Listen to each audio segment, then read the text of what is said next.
Hello and welcome to a weekend episode of Daily English, where we try to grow in English and in life. Today, I want to look more carefully at something we often misunderstand: indecision. We usually think we are indecisive because we don't know enough. So we try gather more information. We think more.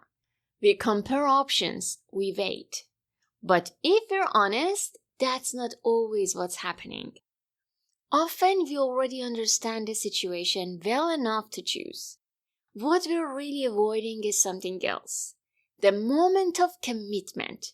Because when you decide, something closes, other possibilities disappear, and with that comes something uncomfortable: responsibility.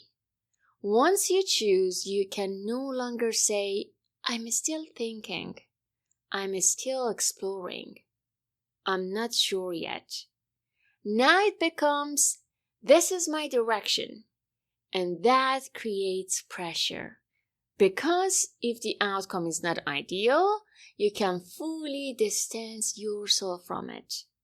So instead of deciding, the mind stays in analysis. Analysis feels productive. It feels intelligent, but in many cases it becomes a form of delay. Not because you need more clarity, but because you want to avoid being wrong. And here's the deeper shift. Being decisive is not about finding the perfect option. It's about accepting that no option will be perfect. It is the willingness to choose and then take responsibility for what follows. When you see decisiveness this way, something changes. You stop trying to eliminate risk completely, and you begin to move with a certain acceptance. This may not be perfect, but I will work with it. And from there, something interesting happens. You don't become perfectly certain, but you become more stable in your movement. Because you're no longer trying to protect yourself from every possible mistake. So, this week try this.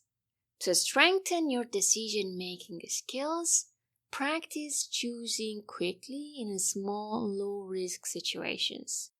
When you're deciding what to eat, what to order, what to buy, give yourself less time. Choose and move on.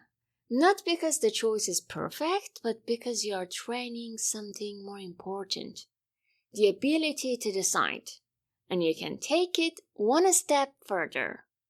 After you make a decision, don't go back and reevaluate it immediately.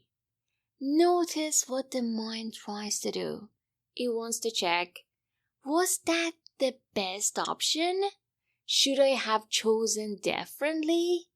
But if you keep reopening the decision, you weaken the act of choosing.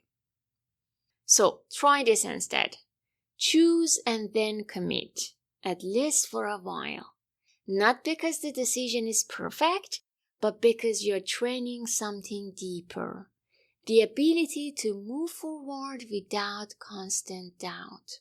Over time, this creates a shift.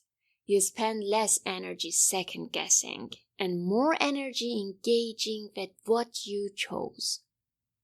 So now, one final reflection. Where in your life are you still thinking when you could actually choose? Because sometimes the real difference is not between right and wrong. It is between moving and staying suspended. Thank you for being here today. Have a beautiful day and see you tomorrow.